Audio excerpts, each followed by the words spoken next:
I really can feel the passion and the friendship just in all of your conversations, and it's very inspiring. Michelle of Girl Soup, editor-in-chiefness, is literally texting me right now like, these women are so amazing. And just speaking of Michelle, she did, as she mentioned, create Girl Soup because she wanted an outlet for women and non-binary people to be seen and heard and felt and respected. And as a group of the 98's female and non-binary artists, I just wanted to ask how your femininity and or your gender performance inform your work, if at all. Well, I'll just say as a director, I would say most of my work is female centric. And so I'm always looking to tell stories that have women, anyone who identifies themselves as a woman, like at the forefront. And even just like joining 98 and seeing so many women like taking charge, I was like, heck yeah, I'm on board. And so I'd say that's a big part of it for me.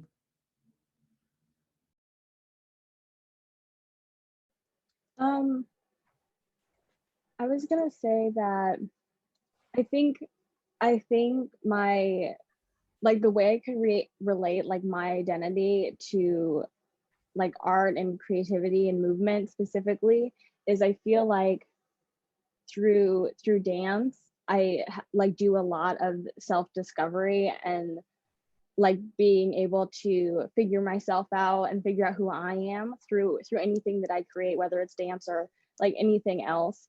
And I think that those are probably the two ways that I think that I could like bring those things together, like my gender identity and things that I create, because I think that, you know, art itself is a way of, you know, discovering your emotions and being able to express how you feel. And I think that that to me kind of seems like the same sort of thing as figuring out who you are. And I think that's kind of how those two things are connected. Yeah, I feel like I've been thinking about this a lot as my senior thesis, is getting closer. And I feel like I've always expressed myself and my gender identity through fashion and through textiles. And, that's such a big part of self-expression for myself. And, I think my painting practice is almost just an extension of that, like finding, because I don't always feel like I have the words to express myself, I'm doing that through this visual language that I've created and really allowing myself to explore how all the different ways that I can express myself through the paintings, through the work, through the videos. Yeah, it's just an extent for me, like my work is just an extension of that self-expression through textiles, and I'm actually creating even more imagery of it, just being able to speak through that visual language rather than, the words that come out of my mouth.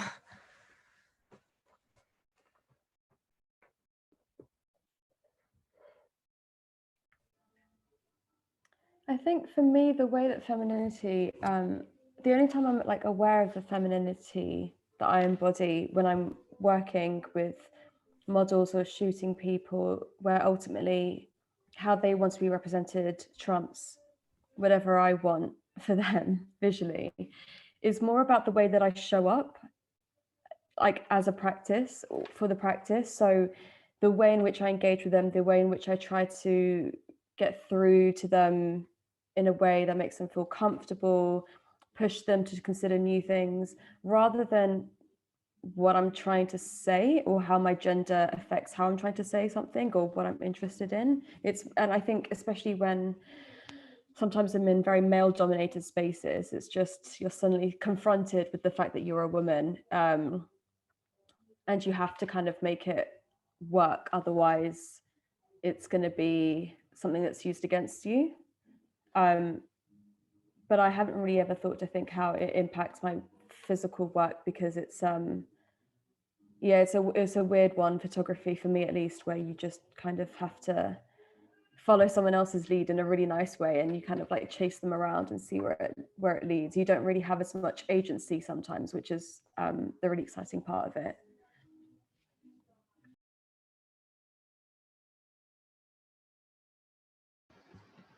And, you know, speaking on femininity outside of the work itself and more in, you know, the workspace and societally creating art as a woman, I work with this like young ice cream entrepreneur, and she speaks a lot about encountering roadblocks from people who wouldn't take her seriously as a 20-something female. And I was just wondering if, you know, Malika has encountered similar obstacles on her journey while building 98, or if you all have seen, you know, similar obstacles just creating art in the world in general as a young, beautiful female human.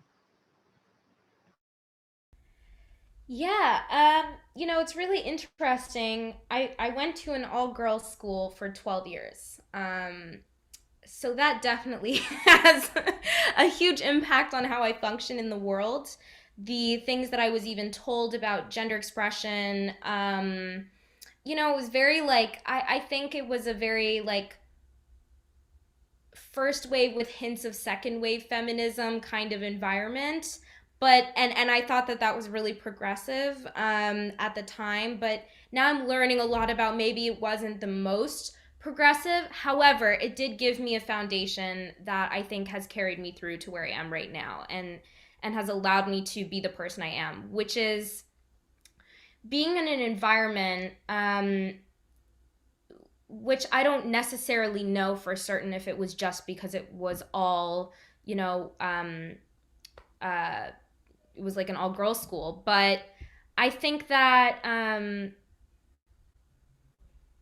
don't know. I think that it was just, I felt personally that it just gave me the tools to find confidence in my own self, to stop focusing on even things like gender, and just like focusing on my voice and what I know to be true about myself.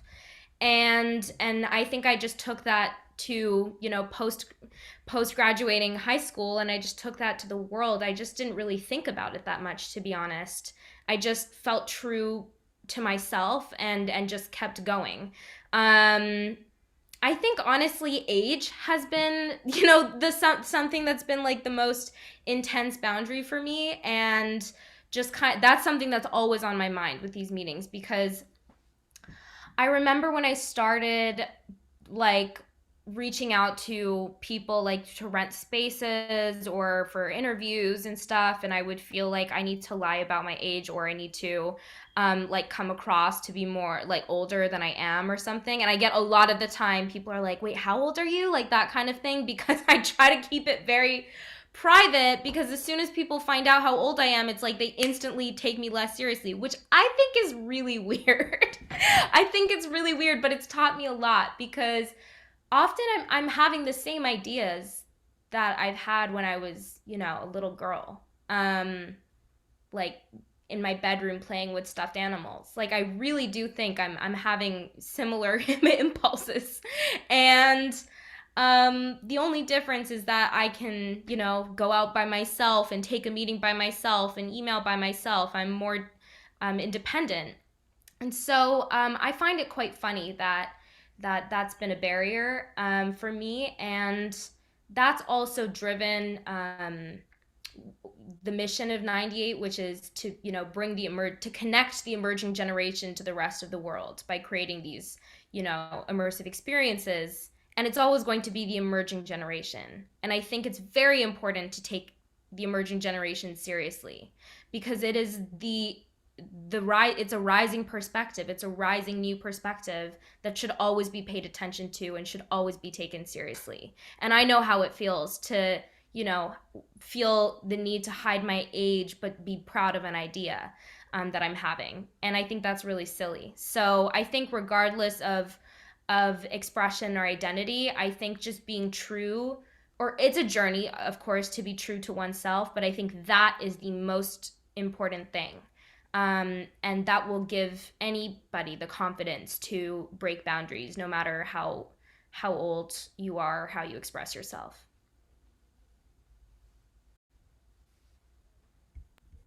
I think that age thing is so real. Um, it's really tough to like sort of divert the question when someone asks you how old you are. And I don't know if men feel it the same way, but I definitely feel as a woman that when I'm asked the age question, I'm like, I'm already taken seriously and like this amount of seriously. And then the minute I divulge my age, it's going to be even less so. So that's a tricky thing to navigate. But I was going to say that when I went to film school, there were always groups of guys forming like making films together, and I was always like felt on the outskirts of that. um and I was like, why don't I have a group of people that like I make things with, and why isn't that naturally coming together? And so I think it's super important to cultivate female led, or just like groups of, in general, where you feel like you can enter freely as a woman. I think that's super important in order to make art, because it really does take a team, at least in my world, it really does, to make a film. So I've slowly grown my group, and a lot of them are women, which I'm lucky to say, but it's been a work in progress, and it's not easy. So fostering those groups as much as possible is essential, I think, for female voices to be heard as much as possible. I agree. I think that certain environments kind of foster certain communities, and I'm just speaking freely from where I grew up in Toronto, and I lived in London, and that's where I studied. This was where I went to university, and coming from 6 years of living in London back to Toronto as an adult artist, I could see such a huge difference in the community here. Like, it's so male driven and male led. There really aren't a lot of females in the industry over here. And the ones who are really big and successful, they leave. Like, there's not too much of it here. So I don't know, I've been talking a lot about this with different artists, like male and female, and like everybody in between. And it's true, like this is, everybody feels this way, like all of, no matter who they are, like everyone I speak to is like, yeah, like, there's a reason why, I mean, I'm just using him as an example here, but there's a reason why like Drake always hires men for his creative stuff. And it's just, I just felt like there's not enough room here. And I love that, we have these spaces, and like Malika's creating something like this for us to kind of be like, well, it's for everybody, and there's no regulations, there's no restrictions, there's no bias. It's like free space. And what's really sick about 98 is that it definitely is female heavy, but it doesn't feel, or women or female identifying heavy, but it doesn't feel female dominated. Like, there's still a real mixture of energies, like however you identify, different people have different amounts of masculinity, femininity, or whatever. And you feel that when you're working together to put a show together, or when you're coming together to set up and stuff. It's nice because as a woman, you feel supported, and that you can speak up about someone saying like, that's really stupid, which isn't, maybe I just have like a very like horrible life, but like I just feel like happens to me like so often. But at the same time, I just went to take it really dark there, sorry. At the same time, like seeing how the men interact in these spaces and bring forward ideas and feel very comfortable themselves to kind of like come out of their shell a little bit has been really interesting to observe. I don't feel like anyone or any sort of type of energy has been kind of engulfed from the other. Yeah, and I think oh, sorry, go ahead, Dana, go ahead. No, I was just gonna say, I will say that I think that it being the 98 and 1998 being sort of the year around where most of our artists were kind of born, within the sort of like a 10-year span, maybe. I think that this is a time in our lives where we're all sort of still figuring it out, our identities, our gender identities, all of those things. So I think the space of 98 allows for, I think there's some sort of professionalism that comes in like the big business world of like having to like know who you are, and like there's like not a lot of space for process and discovery and exploration. And I think that's why whenever I feel like a lot of my experiences with 98, especially with people coming into the process, there's a level or a moment of surprise sometimes of like how open and free it can feel to just discover and be yourself and transform while you're here, and maybe try a new version of your artistry or of yourself, and kind of communicate that to us. And that's always open. And I think that is another level of what's so special. It's a special exploration as an artist and as a person. And I mean, I don't think Malika or the company ever forgets that. So that is always exciting to me as people come in. I just feel like the space that's provided as young people to keep discovering ourselves is like a very, very special part of this whole company to me. Yeah. And I think, just to sum it up, it all boils down to like, and I think this just goes for art in general, like how does one express, and that can come out in any way. And that's like why it's interdisciplinary, right? Because there are different disciplines for different expressions, and I think that that's really beautiful as well. Like and that's why I'm really, I think just having a sense of discovery and having the freedom to express that discovery and process is beautiful to me. So yeah, I think it all just comes down to how we all express ourselves. Not switching gears, but naturally progressing gears. We've mentioned a few times about how the 98 is the 1998, and this like youth culture, and how that's a big arching theme. And I was just wondering if anyone has a favorite theme or issue that the 98 has tackled in one of its exhibitions. And to tag on to that, if your opinions on any of these themes or the answers to these overarching questions have changed in light of the pandemic.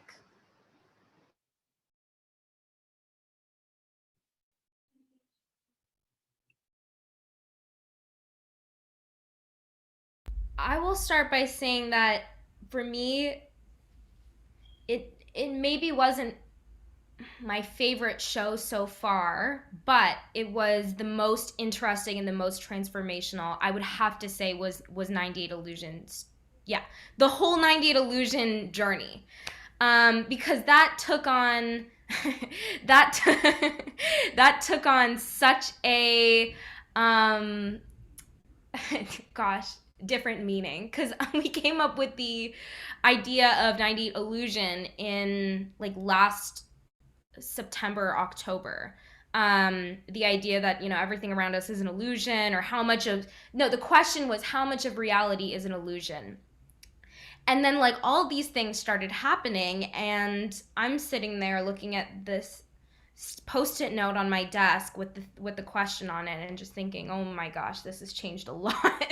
Like what this means right now, like, has really changed. And then we decide to do this virtual show, which literally is asking the question like, how much of reality is illusion? And the artwork, is now taking on this whole other level, even though the ideas were still pretty, like, the starting point of the ideas were still the same starting point, but some of the projects developed to like really respond to what was happening in the world, pandemic wise, isolation wise, politically, socially, and it came at a time when everyone was just really questioning the structures of our society and whether they do hold us up, whether they do act as supports or whether they actually hinder our growth as a society. And then we, decided to do this documentary, 5 Degrees, which further asked that question of like, can you even trust what you're seeing in front of you? And so I think that was probably the most my whole idea of illusion definitely shifted after, and will remain, forever changed after that whole experience.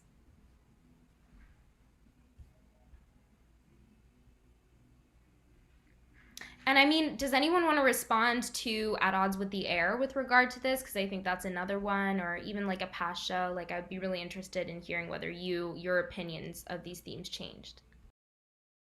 Malika, was this a show or am I crazy? Was there a show that was 98 like romance or love or something? I remember that one at the time that it came, that you told me about it starting. I remember like it was on my mind like every day and I couldn't stop thinking about it. And I think I kept asking people around me, like, what does romance mean to you? Like, what does romance mean to you? And everybody's answers were so different. It was, some people was so physical, like Paris is romance to me. And some people it was like this really philosophical answer. And now looking back on that, where I am now in my life and where 98 has grown and stuff, it feels, and where we are, like where we are in the world, romance feels so much more important, I guess, now. I don't know. I keep thinking about this as this question's going on. I mean, At Odds with the Year has definitely transformed. That has become like a totally new beast than it was when we first started. But I just feel like romance now is something that like it ties into kindness and love, which is like the only thing I can think of that we need right now. Like it's the only thing that matters in a weird way to me in the moment. Which it kind of always does. It's kind of like the basis for everything, the underlying point of life, I guess, in my mind. But back then it was like romance, and that's like so like grandiose and this sort of like fantastical thing. And now I think of it as like the most simple base level thing we need in life, I guess. And I think back to that time in 98 too was like a really cool show. I just remember like being like, whoa.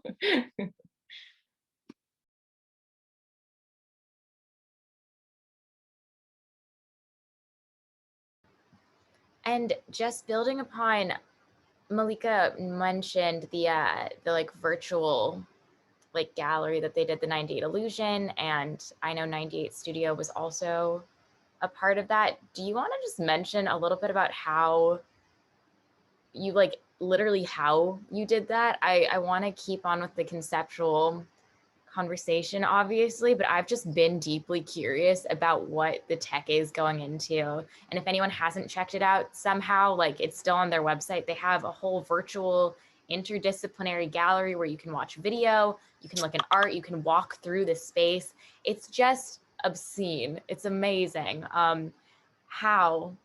That's my question. How?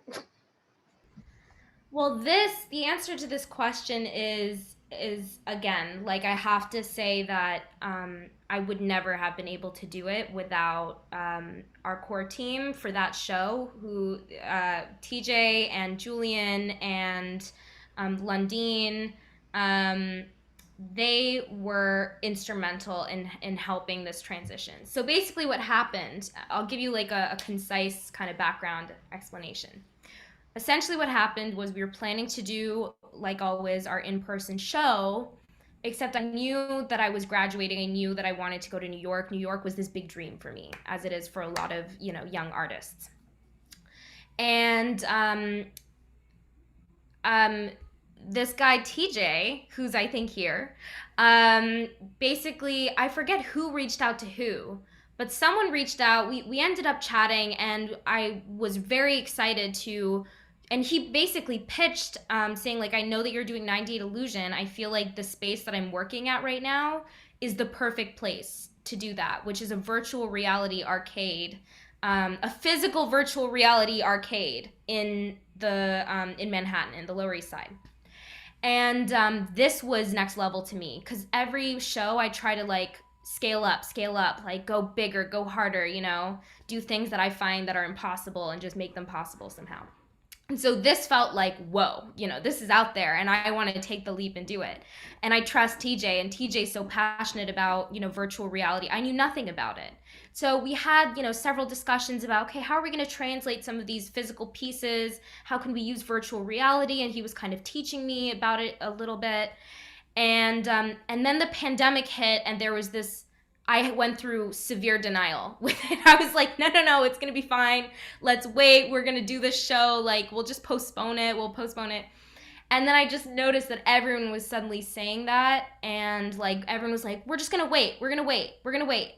And I thought, uh-oh, this is not good. Like everyone's waiting. What are we gonna do? Like, where's the art? So we need to make the art. And so I had a call with TJ and Julian and Lundeen, and we had this like problem solving, like, is there any way we can do this show? And TJ, with his stroke of genius, basically explained that he had a 3D scan of the space that he did, of the virtual reality arcade called Jump to the Light. And he was like, we can use that and we can insert those pieces virtually. And that was like, I thought just using virtual reality was going to be a stretch for 98, but this was like a whole other level. And the thing is, though, we had this core team, and Lundeen, who offered to do all these 3D models, which he'd never like really done in this capacity before, but to take physical sculptures that we couldn't necessarily translate, link to virtually. He like literally, we had the artists send in pictures of their work, and then he like replicated it in a 3D modeling software and put it in the space. And we would have meetings with the artists, and just kept talking about how we're going to do this, and we just refined it. And again, TJ was a great resource in terms of helping figure out what platform are we going to use, and just like really linking the artists to like this virtual platform, and also giving me the tools to talk about it and to learn more, and I still felt like I could curate and art direct how I would any show. Like I still had sticky notes on my kitchen floor, like arranged in exactly how I would do it normally. But it was just virtual, and it was honestly one of the coolest experiences. And yeah, very organic feeling, surprisingly. Does that answer it? I know there was just so much that happened, so I hope I got to everything. TJ, if I left anything out, or Julian, you can like type it in the box. No, I think that summed it up, because I was I was definitely just like selfishly very curious about how all that came together. Also, sorry if you could hear my typing. I thought I was on mute, and now I'm very embarrassed. And just pivoting from, you mentioned, how that came together because of the pandemic, and now you have found a way to continue the 98's in-person exhibitions in the pandemic, both with At Odds in the Air and when you eventually staged 98 Illusion. I was just wondering, like, for everyone involved, what has the process been like creating this like very like visceral art with these pandemic constraints? I definitely want to hear from Alina, because I feel like that was a pretty, like, the whole 360 and VR conversation really transformed our relationship, I think. Yeah, okay. I wasn't sure when to jump in and talk about that, since there's so many different topics being covered, but it's really cool to see how it's all transformed. Originally, when I found out that 98 Illusion was going to have this VR aspect with it, I spoke to TJ about it. He kind of explained what was needed, and then I realized, wow, this isn't as crazy complicated as I thought it was going to be. I would just need really a regular camera or a 360 camera if I could find one, and I would be able to go and just film these raves, and it'd be so cool because the theme was illusion, and there's many different layers of illusion going on here. And we were talking about the younger generation, and one of the things was how the younger generation, whether or not they're feeling pessimistic or disillusioned with the reality of their situation, which is something that's very, very real here in Ukraine, especially with the youth, because you have 7 years of war happening and nothing's really getting done, and your friends are dying, or you're not seeing much progress. And there's this huge now underground culture that's happening because people would rather just not think about what was going on, not think about their problems, and just get lost in the music or in the dance. And then this other illusion of people, especially in the Western world, not necessarily knowing what's going on in this part of the world. And so by, for example, the original idea is someone in New York putting on virtual reality goggles and suddenly find themselves either within a war-torn area of Slaviansk or within the rave itself, and hopefully break your illusion, your bubble of understanding what else is happening in the world, and kind of entering that. And then the pandemic hit, and obviously mass gatherings are a big no-no. So the rave that I was originally supposed to film got postponed, and everything was being postponed. But I was still able to come travel and actually film with 360 parts of the towns that have been destroyed. So we do have that footage now. And there was a moment where, you know, our area was in a green zone. So there was some sort of event that happened. And because it was an open space, we were able to do something about it. And that relationship, yeah, has continued because we thought, well, we can continue to film and see like how this grows, because it really is just a group of friends that started this. I mean, when they all started this, they're all in their teens, and it's been so interesting watching how the relationships have changed, whether it be with their context of their town, their country, within themselves, and with 98 Arts too. So we've continued with that because I ended up making a small video essentially about it, which was inserted into the virtual scan of the gallery. And we thought, well, this would be great to continue to film and to continue to film in 360, because TJ's told me so much about the world of virtual reality and what's happening and what's possible that I couldn't even imagine. So yeah, it's been really, really great to continue to learn and film and hopefully be able to present and kind of break other people's illusions and realities within virtual reality.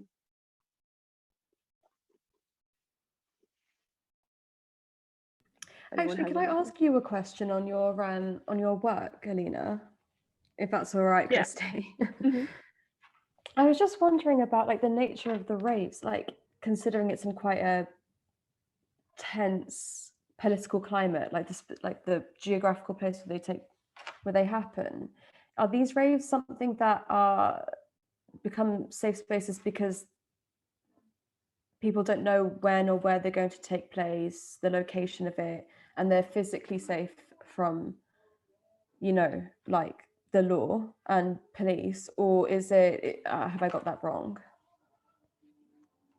Yeah, so, well, now this specific area of Sladansk is like 100 kilometers away. So there's no active like war happening anymore. It was back in 2014 when it was really, really dangerous.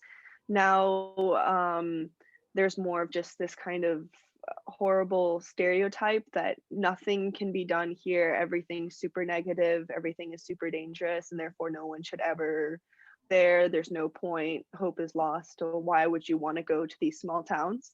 I mean, even on my way here to this trip this weekend, I was super excited. I was getting into the taxi with Ira, who's the muse of Shroom as they call her, because she was the girl who was like, I just want to be able to dance, and it all happened because of her. And I was sitting there and I was like, this is so cool. Like, it was such a cool location. We're going back to the East. And I was like super happy about it. And our taxi driver is also from the East. And he was like, get out of town. What are you talking about? Why are you so excited to go back there? Like, why are you so excited? And he was just like, I'm from there. Like why, like I try to get out of there. And we sat down and we were kind of like, well, have you heard about what's going on? Like, have you heard about this rave that's kind of changing this mentality? So there's this, it's not necessarily physically dangerous anymore within this area. Since the pandemic, since they haven't had physical raves, what they have started doing is filming DJ sets within the East to show that there are beautiful locations. So the first time I actually met them was this summer at these mountains, which were much closer, 30 kilometers from the front line. So we'd have to pass through military guards, and the second time I went, we had to go through a military checkpoint to make sure that, you know, we were in the right zone and all the documents were in order. And they do these crazy things by filming it very beautifully and then releasing it and showing other people like, hey, there's actually really cool places that you can go to safely, or at least watch it through these videos. I'm kind of like getting lost. I feel like I'm going off the tangent. So you're asking about, yeah, and yeah, they're essentially creating a safe bubble, safe space, because of the negative stereotype that's been left behind by the war. And that's all they really want and need at this moment in time, is just a place for them to be able to be themselves fully. And there's all sorts of aspects, and how Malika and I also kind of, at one point we sat down just to talk about what was going on. We ended up having several hours worth of a conversation about all the different things that are going on. And you know, with the war, with the culture, you know, Ukraine, Eastern Europe is not known for its acceptance of the LGBT community, and this is like one of the safe spaces that you can go to. Like, it's not a traditional rave sense where you have to be wearing all black, you need to be a certain type of way. Like, you know, they're not going to check you at the door to make sure that you're dressed the right way. That was like one of the very first things, that like, you can come in your pajamas if you want, like, just as long as you're comfortable. Like, this place really is a place for you to not think about your problems, not think about what's expected of you, whatever negative things you're dealing with right now. Just come, have a good time, and just fully be yourself, which isn't something that's super available, because, you know, a lot of resources have been taken away, a lot of support has been taken away because of what's going on just 100 kilometers away. Yeah. Thanks. No, that's crazy.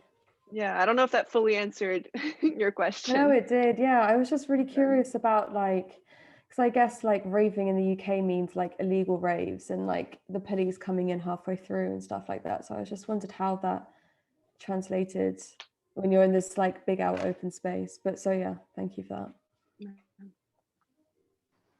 I'm glad that we had the opportunity, Elena, to talk more about your work, because I know that it is connected to the 98, somewhat tangentially right now, but it's deeply fascinating, both where you are and what you are doing. So, you know, Aisha, thank you for asking the question, and thank you for taking that time to answer it. Pivoting, since we only have like 20-30 minutes left, I do want to talk about At Odds with the Air, and also a couple more questions about 98 Illusion, because I had another, once again, selfish question that I had just read, Dana, that your Now I'm Performing For You piece from 98 Illusion was inspired by the work of Judith Butler. And I just wondered like how you were led there and how you incorporated her work into your piece and your theory, because I think she is just rather embarrassing moment for me. I think Judith is just fascinating, and I would love to hear more about how their work inspired you. Yeah, well, it kind of came about in, as most 98 ideas do, in a very fervent sort of scrambled way. At the time, we were supposed to be doing a live show at Public Records, and as the pandemic, we were watching that, Public Records kind of let us know that a live show would no longer be possible because of restrictions. So we had like 2 weeks until this was about to go up, and we had to sort of shift our idea and what was going to happen next. So we were on a phone call. It was me, Malika, and our cinematographer at the time, Miles Herman, who's really great. And we were talking about conformity and like performativeness, and how we always conform to these ideas, but based on what, and how some people feel safe conforming and into these norms because the possibility of the otherwise is scary because it means being seen and da da da da da. And then Miles was just like, yeah, like Judith Butler. And I was like, yeah. I was like, so who's Judith Butler? I embarrassingly had no idea who they were. And so he kind of explained a little more about their work, and we kind of moved on. And I think it was like 3 nights later or something. I think I do this, and I'm sure a lot of people do this. I had like one of those like late night 3 a.m. like researching like crazy nights, and I was up until the sun came up, and I was like, oh my God. I just was researching their essays and their work and their articles and how influential it was in the 90s and how it kind of influenced this moment now. And I think they're kind of forgotten about. But what really informed the piece itself was Their whole theory on gender performativity and like performativity based on all of our behaviors and habitual constructs, their idea basically, for anyone that doesn't know, is simply that, well, not so simply, but it feels simple once you hear it because you're like, oh yes, we do that. Regardless of how you're born, whatever your sex is, whatever, the way we behave is based on societal norms. There are no gender behaviors. There's nothing that tells us we should behave a certain way based off of our anatomy. Nothing, and it's all so we can show each other and communicate to each other who we are, so we can place each other in boxes and feel safe and like know what we're dealing with. And it's so constricting, and it's a learned behavior. And so they kind of just break that down, that barrier down, and it kind of related to what we were talking about on the phone that night, and brought the piece into this whole idea of, if everything we do is conformity, if everything we do is learned behavior until it's not, what does that look like? So I know I talked before about movement being like a pair of jeans and everything is all fluid and it's coming from you, but we decided to be intentional about going the other way with that, and making the piece incredibly synchronized in a group setting, super sharp and linear movements to sort of be like really structured in what conformity means in this behavior, to perform to be the best, perform to be the version that you know as the best, as societal standards. And then breaking out of that based off of Judith's idea, like, what if we didn't behave that way? And then every breakout moment was something that I would do with, for example, Nyla, we were on my roof, socially distanced with masks on, kind of impulsing the way through their movement and making sure that it was kind of from their heart. And same thing with every duet, or we would do an improv and I'd record it and then take movement moments from my dancers, improvs, and structure a piece for them. So every breakout moment was from who they were as just a being. So that was sort of the idea, to sort of use Judith's ideas of like, what do we not know about ourselves? What do we not know? And how scary is it to be seen? And then the ending is them coming back to conformity, because I think we're really scared to be seen. We're really scared to be vulnerable and explore what else there could be if we don't just fit into these boxes, which is a large part of why I think we're so divided right now, especially in America and Western culture. There's so much tension